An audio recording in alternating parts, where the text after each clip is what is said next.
ಸಿಬ್ಬಂದಿಗಳ ಕೊರತೆ ಎಲ್ಲ ರೀತಿ ಇದೆ ಸರ್. ಎಲ್ಲ ಈಗ ರಿಕ್ರೂಟ್ಮೆಂಟ್ಗೆ ಈಗ ನಿನ್ನೆ ಬಡ್ಜೆಟ್ ಡಿಸ್ಕಷನ್ ಕೂಡ ಆಗಿದೆ. ಪೊಲೀಸ್ ಇಲಾಖೆ ಬಡ್ಜೆಟ್ ಡಿಸ್ಕಷನ್ ಕೂಡ ಆಗಿದೆ. ನಮ್ಮಲ್ಲಿ 17,000 ವೇಕೆನ್ಸಿಗಳಿವೆ.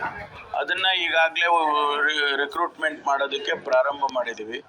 ಈಗ ಕಳೆದ 2 ವರ್ಷದಲ್ಲಿ ನೆನೆಗುದಿಗೆ ಬಿದ್ದಂಥ PSI 900ಕ್ಕೂ ಹೆಚ್ಚು ಪೊಲೀಸ್ ಸಬ್ ಇನ್ಸ್ಪೆಕ್ಟರ್ಗಳನ್ನ ನೇಮಕ ಮಾಡಿದ್ದೀವಿ.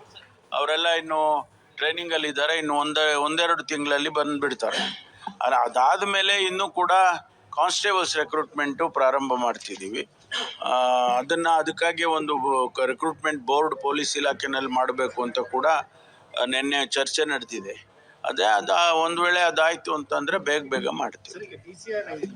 ಇಲ್ಲಿನ ಹಿರಿಯ ಅಧಿಕಾರಿಗಳಿಗೆ ಏನು ದೂರು ಕೊಡೋಕ್ಕಲ್ಲ, ಅಲ್ಲಿ ಆದಂಥ ಇಲ್ಲ, ಎಲ್ಲೇ ಕೊಟ್ಟರು DCRIಗೆ ಟ್ರಾನ್ಸ್ಫರ್ ಆಗುತ್ತೆ.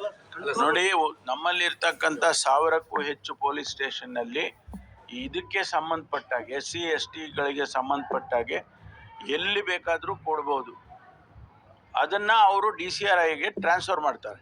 ಚಾರ್ಜ್ ಶೀಟ್ ಹಾಕೋದ್ರಲ್ಲಿ ಸ್ಥಳ ಮಾಜೂರು ಇರ್ಬೋದು 160% ಯಾವುದು ಕೂಡ ಸರಿಯಾಗಿ ಆಗ್ತಾ ಇಲ್ಲ ಸರ್. ಚಿಕ್ಕಮಂಗ್ಳೂರಲ್ಲಂತೂ ಸ್ಪೆಸಿಫಿಕ್ ಕೇಸ್ಗಳು ಹೇಳಿದ್ರೆ ನಾನು ಸೂಚನೆ ಕೊಡ್ತೀನಿ, ಅದೇನು ತೊಂದರೆ ಇಲ್ಲ. ಇದು ಹೊಸದಾಗಿ ಮಾಡಿದ್ದೀವಿ, 33 ಸ್ಟೇಷನ್ಸ್ ಅನ್ನ ಹೊಸದಾಗಿ ಮಾಡಿದ್ದೀವಿ. ಅಲ್ಲಿನ್ನೂ ಕೂಡ ನೀವೇ ಹೇಳ್ದಂಗೆ ಸಿಬ್ಬಂದಿಗಳನ್ನ ನೇಮಕ ಮಾಡಬೇಕು. ರಿಕ್ರೂಟ್ಮೆಂಟ್ ಆದ್ಮೇಲೆ ಅಲ್ಲಿಗೆ ಮಾಡ್ತೀವಿ. ಅಲ್ಲಿವರೆಗೂ ಸ್ವಲ್ಪ ಟೀಚಿಂಗ್ ಪ್ರಾಬ್ಲಮ್ ಇರುತ್ತಲ್ವಾ, ಮಿಕ್ಕಿದೆಲ್ಲ ಸರಿ ಆಗುತ್ತೆ. Thank you.